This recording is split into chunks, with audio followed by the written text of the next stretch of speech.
Varicose veins కి సరైన చికిత్స కోసం సంప్రదించండి ఎవిస్ హాస్పిటల్. నమస్తే రమగారు. నమస్తే జయ. రమగారు, కార్తీక పౌర్ణమి విశిష్టత, కార్తీక మాసంలో చాలా విశిష్టత కదా. ఆ రోజు కోసమే నెలంతా కూడా చూస్తూ ఉంటాము. సంవత్సరం అంతా దీపారాధన చేయని వాళ్ళు ఆ రోజు చేసేద్దాం పెట్టుకుందామని అలా అనిపిస్తుంది. అయితే ఇది ఏడాదంతా మానేసి ఆ ఒక రోజు చేస్తే సరిపోతుంది కాదు. ఒకవేళ కుదరకపోతే ఆ రోజు చేసుకోవచ్చు. కార్తీక పౌర్ణమి నాడు, పౌర్ణమి నాడు చంద్రుడు చాలా ప్రశాంతంగా ఉంటాడు, ప్రసన్నంగా ఉంటాడు. వెదరు అట్మాస్ఫియర్ చాలా బాగుంటుంది. మామూలుగా శరత్కాలమే చాలా అనుకూలమైన కాలం. ఇది ఉపాసనా కాలం కదా ఈ కార్తీక మాసం. సో పౌర్ణమి నాడు పగలు ఉపవాసం ఉండి రాత్రికి చంద్రోదయం అయ్యాక దీపారాధన చేసుకుని శివారాధన, అమ్మవారిని ఆరాధించడం, విష్ణు ఆరాధన కూడా చేయొచ్చు. ఈ దీపాలు ఒత్తులు వెలిగించుకుని తర్వాత భోజనం చేయటం. ఈ రోజున చేసేటువంటి దేవాలయ దర్శనం కానీ, దీపారాధన కానీ, తర్వాత నది కానీ సముద్రంలో కానీ స్నానం చేయటం. సముద్ర స్నానం చేస్తారు తెల్లవారుసామున కార్తీక పౌర్ణమి నాడు. మామూలుగా పౌర్ణముల్లో సముద్రాల దగ్గరికి వెళ్ళం మనం. అవునవును. ఈ ఒక్క కార్తీక పౌర్ణమికి మాత్రం సముద్ర స్నానం చాలా విశేషంగా చెప్తారు. చంద్రుని యొక్క శక్తి ఈ సముద్ర జలాల్లో ఉంటుందని, అప్పుడు కనుక స్నానం చేస్తే జీవితం చాలా ప్రశాంతంగా మారుతుందని చెప్తారు. కుదిరిన వాళ్ళు చేస్తారు. ఇప్పుడు అవకాశాలు కొంచెం తక్కువగా ఉన్నాయి. నదిలో స్నానం చేయటం, ఇంకా లేకపోతే వాపి కుపతటాకులు మనకు చెప్తారు కదా, నువ్వు ఈ బావి ఏదైనా చిన్న చెరువు అలాంటి చోటైనా సరే ఎక్కడైనా సరస్సుల్లో స్నానం చేయటం విశేషమైన ఫలితాన్ని ఇస్తుంది. సరస్సు తీరంలో చేసేటువంటి దాన ప్రక్రియ కూడా చాలా అద్భుతమైన ఫలితాన్ని ఇస్తుంది. మనం అన్నీ చేయలేకపోతాం, మనం కుదిరింది చేయగలుగుతాం కదా. మనకి ఏం కుదురుతుంది? సులువుగా తెల్లవారుజామునే లేచి స్నానం చేయటం, కొంచెం ఇంట్లో దీపారాధన చేసుకోవటం. కుదిరితే 9 గంటలకో 10 గంటలకో ఒక మాట వెళ్ళి సమీపంలో ఉన్న శివాలయానికో విష్ణువాలయానికో వెళ్ళి దర్శనం చేసుకోవటం. సరే, పగలు ఉపవాసం చేయటం, సాయంకాలం అవగానే కూడా వెళ్ళి గుళ్ళో దీపారాధన చేసుకొచ్చి 365 ఒత్తులు వెలిగించటం. అవును, సంవత్సరానికి సరిపడా మొత్తం. అంటే మామూలుగా నా ఉద్దేశం నేను ఒకళ్ళకే చేయాలని అనుకుంటాను. భార్యాభర్త ఇద్దరికి చేయాలని మనం నిరుడు కూడా ఇదే పాయింట్. మీరు ముందు ఒకళ్ళకే చెప్పారు, తర్వాత ఇద్దరు చేసుకోమన్నారు, ఎందుకమ్మా? అలాంటివి చాలామంది అడిగారు. సాధారణంగా అయితే ఇంటికి ఒక దీపారాధన అని అనిపిస్తుంది నాకు. చాలామంది పెద్దవాళ్ళు ఇద్దరికీ చేసుకోండి అని చెప్పడం వల్ల సరే అలాగే చెప్పాం. మన వెసులుబాటు, మన ఇంట్లో అలవాటు, మన మనసుకి నచ్చింది, మనం అలా చేయదలుచుకున్నాం. అప్పుడు 365 ఒత్తుల్ని కొంచెం చక్కగా కట్టగా కట్టి వాటిని కొంచెం ఉదయమే కనుక ఆవు నేతిలో నానబెట్టి, నూనెలో కానీ ఆవు నేతిలో కానీ కొంచెం నాననిస్తే ఒత్తులు నిలిచి వెలిగి కాలుతాయి. ఈ 365 ఒత్తులు వెలిగించుకోవచ్చు. తర్వాత ఏమో ఈ జ్వాలా తోరణం అవి చేస్తారు. దేవాలయాల్లో ఏం చేస్తారంటే, ఈ శివాలయాల్లో హెచ్చుగా కనిపిస్తుంది, వాకిలి వైపు శివుణ్ణి, అమ్మవారిని, అయ్యవారిని ఇద్దరిని ఊరేగిస్తారు. ద్వారం దగ్గర పైన గడ్డితోటి బంధనంలాగా కట్టి అది వెలిగిస్తారు.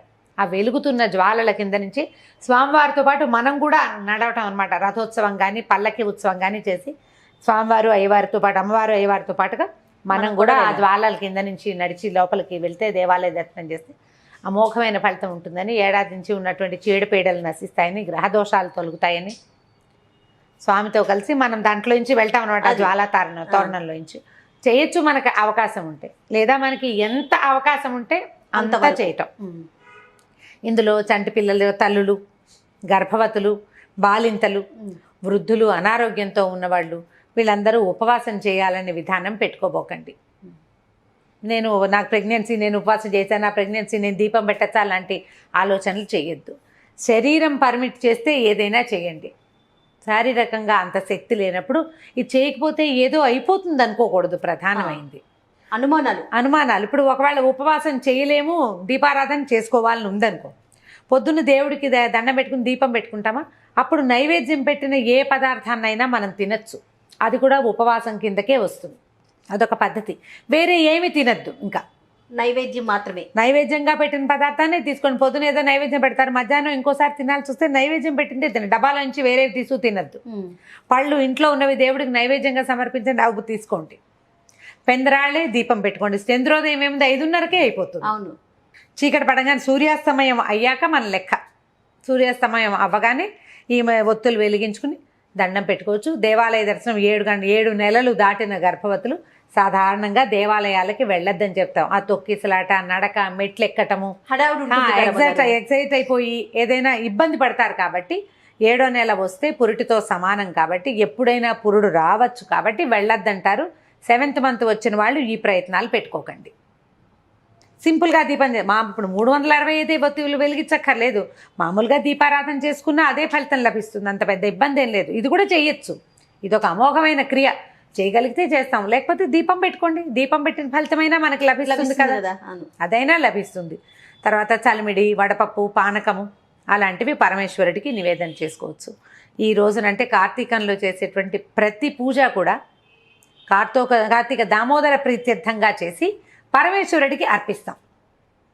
ఆయన ప్రీతి కోసం పూజ చేస్తాము, పరమేశ్వరుడికి అర్పిస్తాము. శివకేశవులు ఇద్దరు పూర్తిగా భేదం, వాళ్ళ మధ్య ఏ తేడా లేదు. ఇవాళ చేసే రుద్రాభిషేకం ఈ నెలలో చేసేది అవన్నీ కూడా కార్తీక దామోదరుడికి ఇష్టం. అభిషేకం ఆయనకే చేయక్కర్లా, ఈయనకి చేసినా ఆయనకి నచ్చుతుంది. ఈ రోజున ధాత్రి తులసి కళ్యాణం మొన్న ద్వాదశి నాడు చేయలేకపోయామనుకోండి, ఈ రోజున తులసి చెట్టులోనే ఈ ఒక ఉసిరి కొమ్మని అంత మాత్రం కొమ్మని తీసుకొచ్చి స్థాపించుకుని ఈ రోజున తులసి ధాత్రి కళ్యాణం జరిపించవచ్చు. అక్కడే తులసి చెట్టు దగ్గర కూడా ఈ 365 ఒత్తులు వెలిగించడము, లేకపోతే ఓ 11 దీపాలు పెట్టి 365 మన ఇంట్లో లేదు, మన అత్తగారు చేయలేదు, మా ఇంట్లో అలవాటు లేదన్నారు, మీకు ఏదో చెయ్యాలని ఉంది, 365 చేయొద్దు, శుభ్రంగా 11 దీపాలు పెట్టండి. 11 దీపాలు పెట్టుకోవచ్చు కదా. జ్వాల ఇట్లా తోరణంలాగా కనపడుతుంది. ఇది చేయొచ్చు. నదీ జలాల్లో దీపాలు వదిలిపెట్టడం, అరటి దిప్పల్లో చిన్న చిన్న ఇవి చేసి దాంట్లో కొద్దిగా ఆవునేతి ఒత్తుల్ని వేసి వెలిగించి జ్వాలా తోరణంలాగా వదిలిపెట్టడం, దీపమాలిక సమర్పణం. దీంతోపాటు దీపస్తంభ సమర్పణ అని ఒక విశేషమైన పూజా విధానం మనకి కార్తీక పురాణంలో చెప్తారు. ఎత్తైన దీపాన్ని సమర్పించడం, ఆ వాకిట్లో అక్కడ కూడా మన కేరళ స్టైల్లో కనిపిస్తుంటే చుట్టూ పెద్ద పెద్ద ఎత్తైన దీపపు సెమ్మాలు పైన మన వాకిళ్లలోనే దీపపు సెమ్మ పెట్టి చక్కగా వెలిగిస్తారు. అట్లా మనం దేవతా మందిరానికి ఎదురుగుండా కొద్దిగా ఎత్తుగా ఒక పీట లాంటిది ఏర్పరిచి ఆ ఎత్తు మీద దీపారాధన చేసి పెట్టడం కూడా విశేషమైనది. అంటే ఎవలు అవి వేస్తారు వాళ్ళు, మన దగ్గర అంత అవకాశం లేదు. ధాన్యం పోయొచ్చు, బియ్యం కూడా పోయొచ్చు. ఆ బియ్యం పోసి దాని మీద పళ్ళెం పెట్టి దాంట్లో దీపారాధన పెట్టండి.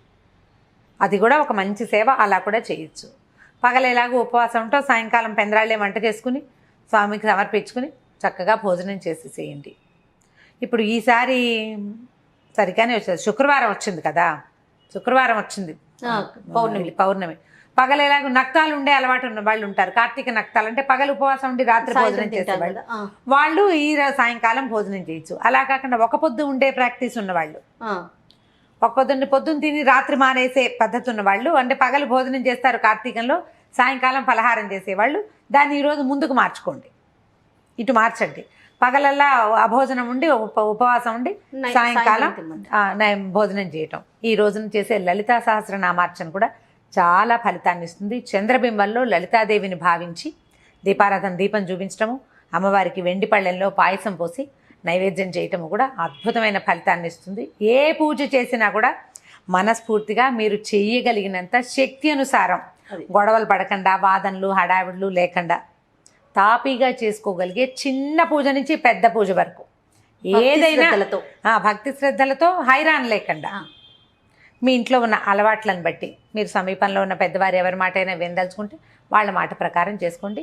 ఇంట్లో వాళ్ళని కాదని భర్తని నిరాకరించి చేసిన వ్రతాలు ఫలితాన్ని ఇవ్వవు. మీ అత్తగారు ఉన్నారు మీతో పాటు, మా ఇంట వంట లేదు ఇవన్నీ చేస్తున్నావు నువ్వు అంటే అవి చెయ్యొద్దు. మీ ఇంట్లో ఏది ఉందో అది చెయ్యండి. లేదా అన్నిటికంటే ఈజీ, దేవాలయ దర్శనం సులువు, దేవాలయానికి వెళ్ళి దీపం పెట్టుకోండి.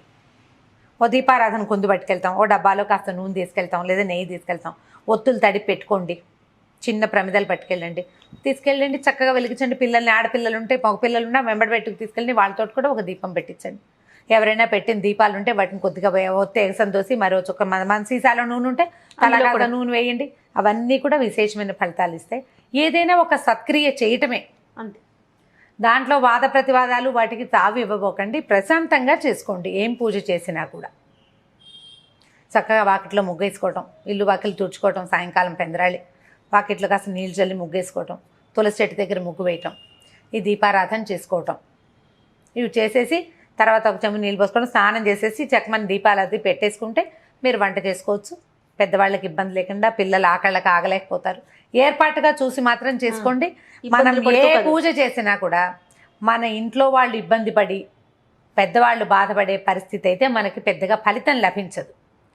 నెగిటివ్ ఇవి ఫోర్సెస్ వచ్చేస్తూ ఉంటాయి కదా, దాన్ని నెగిటివిటీని రానివ్వకుండా మాత్రమే పూజ చేసుకోవాలి. అన్ని సముదాయించుకొని ముందుకు వెళ్ళాలి అంతే. నమస్తే. నమస్తే జయ.